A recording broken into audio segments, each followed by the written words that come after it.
Hello, welcome to this video. And yes, I'll be going to talk about Project Hail Mary. And to be honest, before we even get started, fist my bump. If you don't understand my reference there, go see the film. It's good. Reading the book and also watching this film was Project Hail Mary in itself, if you will.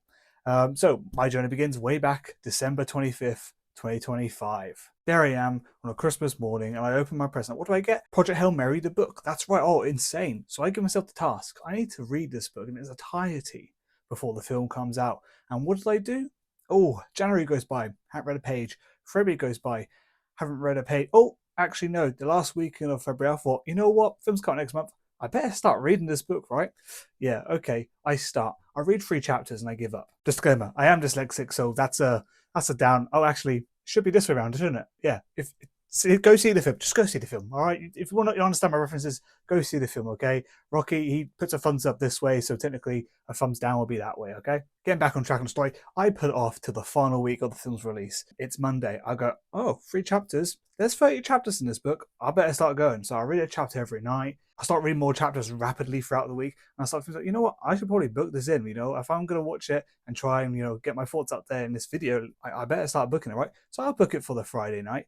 And I'm continuing reading this book. It comes to Friday. And yeah, I'm nowhere near done. I'm nowhere near done. I'm about halfway through the book. I've decided, okay, I need to rebook this film then. So move it to the following day, Saturday at 8 p.m. And lo and behold, I spend reading all day and I'm stuck with 12 chapters left at 6 p.m. I made the choice to refund my tickets and go again to the next day on a Sunday at 12 p.m. 12 chapters, I'll bang it out, no problem. I'll read 2 more Saturday night. Sunday comes along. I am squeezing this in. I wake up at 7 a.m. on the dot. I start reading as soon as I wake up. I'm not even brush my teeth or nothing, just start reading. And Jesus Christ, I just got it done. It was so close, right to the utmost deadline of 12 p.m. Oh, 11:10 a.m. I finished the book. I finished this masterpiece of a book. I can't believe it. For someone who's dyslexic, it's I don't know, a big feat for me. I've never read this much in 24 hours, let alone a week. I usually just read a chapter and just let it go for like a month or so and then come back to read another chapter. What's me? Pat on my back, I did it. I bloody did it. So now that my own version of Project Hail Mary is now done and complete and told, let's go on to what I thought about the book, shall we? Oh, this book. I did only read 3 chapters and sort of just gave up on it. I was going to continue reading, that was the idea, but I just left it alone. No disrespect to the book or anything, it was just life got in the way, just stopped reading. The book is so good. I don't know what it is. I think it's because I can choose my sort of pacing to it. So as soon as something happens, I can finish that sentence, look away, process it, and then come back to my sentence again. I think having that choice there is such a great thing. I mean, it's the first time actually I've read a book before a film has come out and sort of experienced it book first, then film. Like the Harry Potter films, always saw the films first before I even started reading Harry Potter. Anything that's come out, didn't even bother reading the books, just sort of films like Hunger Games. So this be the first one for me. I thought, you know what, I'll give it a go. And yeah, yeah, such a great story. I mean, some things were drawn out, I say. There was a lot of things I skipped over, like the maths and science talk. I can't wrap my brain around understanding what they're saying, so I'm just like, yeah, but just skip those lines and just move on to the actual story parts. But the book is so good. Ryland Grace is a great character written. Rocky's a great character written. There's a lot of things that actually differ from the film that I thought different from the film that I sort of imagined my head going. Like, for instance, Hail Mary, the ship, being looking completely different how I thought it would. Obviously, rockets, how far can you go? But I thought there'd be a lot of corridors and all this stuff, but really it's just one narrow thing. I mean, granted, it was explained in a book to be quite narrow. I just sort of added some things in my head there. But yeah, I don't really know what else to say about the book because I'm quite a visual person. So the film I can talk loads on and give my sort of feedback on. But a book, I don't know. Imagination was there. Book is great. You could just sort of imagine anything you want, and yeah, just how it is. I mean, at some points, to be fair, because it was so close to the film and seeing trailers and pictures, everything about the film, I did kind of picture Ryan Grace as Ryan Gosling, to be fair. And his voice was also there too. So I didn't quite have quite a unique experience with that. But every other character around, I was like, oh yeah, this person sounds this way, Rocky sounds like this and that. You know, it's one of those things. Well, now that I've run out of things to say about the book, let's talk about the film and compare. Right, this film, I was, I don't know what to expect. I had just finished the book. 15 minutes later, I'm watching the film. And yeah, the opening bit, I was like, okay, I'm excited to like relive what the opening was like. So the opening was so cool about, trying to figure out who you are and everything. And yeah, it just glossed over that really quickly. And I thought, oh, okay, this film's pacing is going to be just bam, bam, bam, bam. It's going to be all over the place. Like, we're going to go straight to the end, straight away. And Loki, we kind of did that, to be fair. Like, as soon as we met Rocky, everything just slowed down a bit. not too much. Luke just focused on one of the key points in the books, which were when they were collecting samples off this planet Adrian. That was in it, and to be fair, the pacing of that was pretty good. There was just some bits here and there, like dialogue, I just thought were just brushed over, whereas in the book it was like, I don't know, 2 or 3 pages long.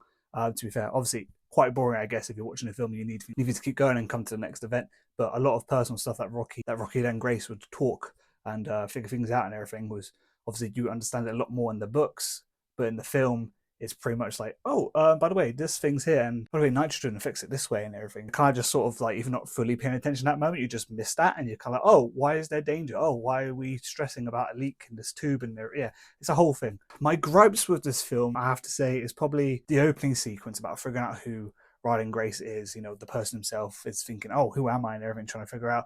In the book, just flashbacks galore. And in the film, obviously, there are quite a few flashbacks throughout the film, but a lot of the stuff is just crammed into one, and you don't really figure out as you go, because you do that in the book, and it's actually quite nice. There's a bit of mystery to it. Like, there's this one point, spoilers ahead, by the way, that he's looking at the sun in the spaceship and going, oh, okay, cool, that's our sun, I must be in our solar system. And then that's like the beginning of the chapter, and then the end of the chapter is like, oh, actually, no, this is my sun.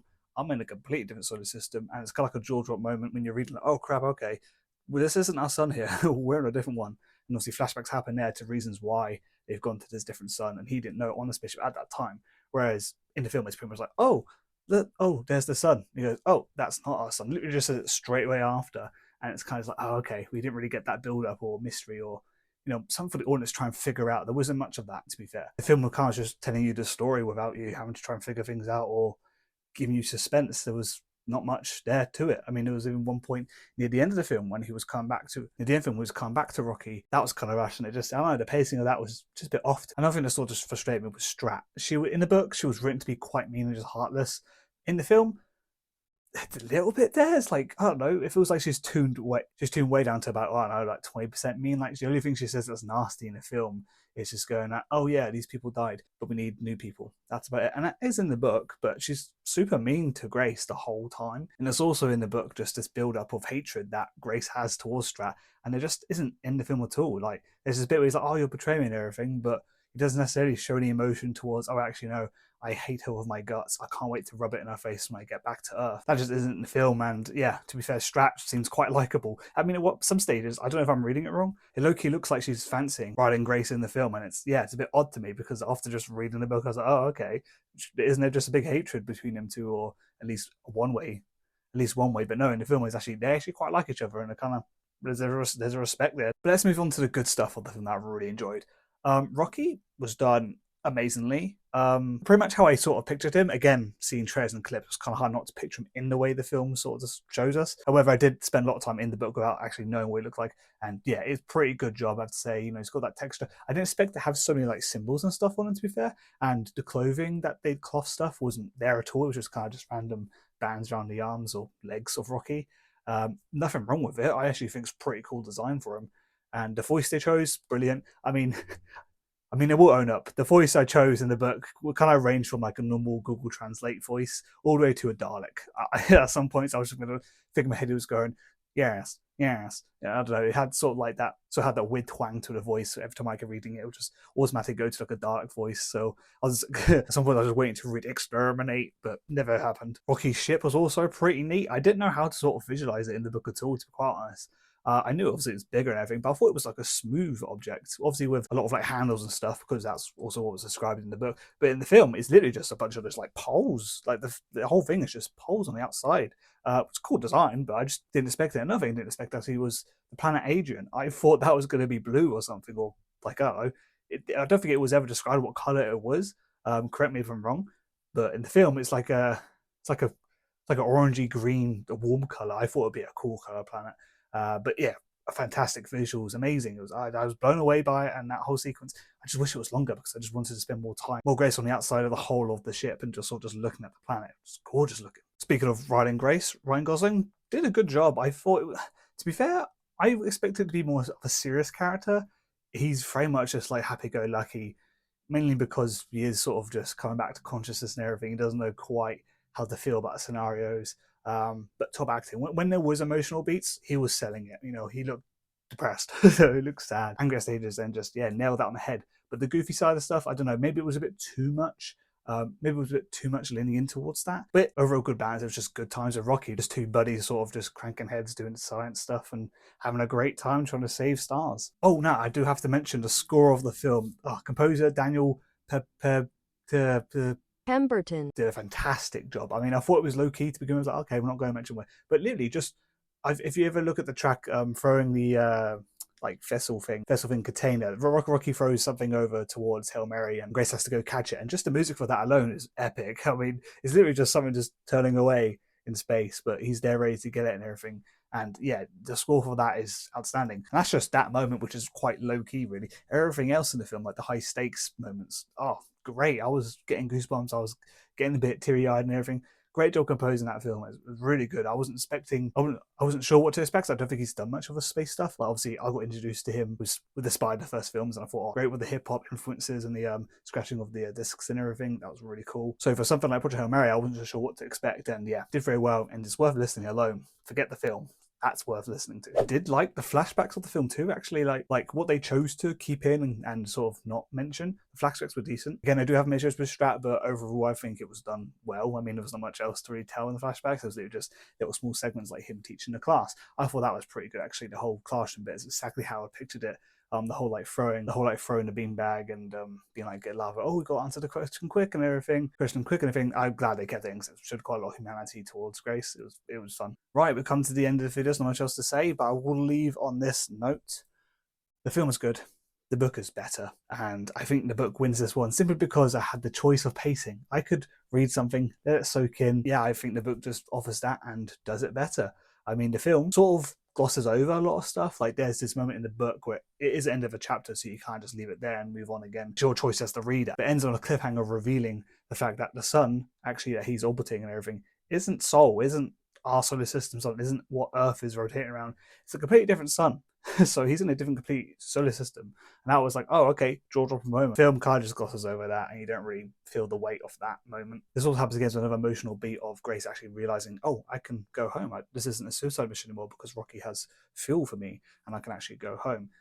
The whole explaining that was a bit, wasn't really done well. I think you read the book and you understand it completely. It's there for you to read and you can describe it so much better. But literally Rocky just goes, oh, I have full. You can take full. And Grace is like, oh, is it? Oh, I can go home. Cool. And I don't know. In the book, it's kind of like a big lead up to it. It's a very big thing that, oh, this is a suicide mission.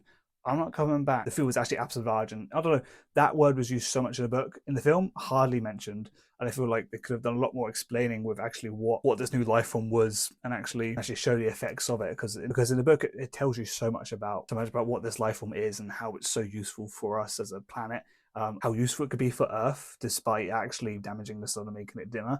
The fact that how useful this new life form, bacteria, whatever you want to call it, organism is for Earth, it's crazy because it's such a big thing in the book where it's like, oh, this could be life changing for us. However, it's gonna fuck our climate up if we don't solve the issue of having space. But yes, before I rant on way too long than I need to, yeah, book clearly wins for me. Film, very good film, I have to say. Just not as good. Just not as it just misses out on a few bits.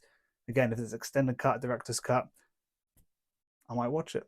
This cut, maybe that's what it needs. Just a little revisit, include some scenes there and there, draw out some bits, cut some bits out. Can't just reboot the whole film, start from scratch. No, great film, loved it, and yeah, thank you guys for watching, and I'll see you guys next time.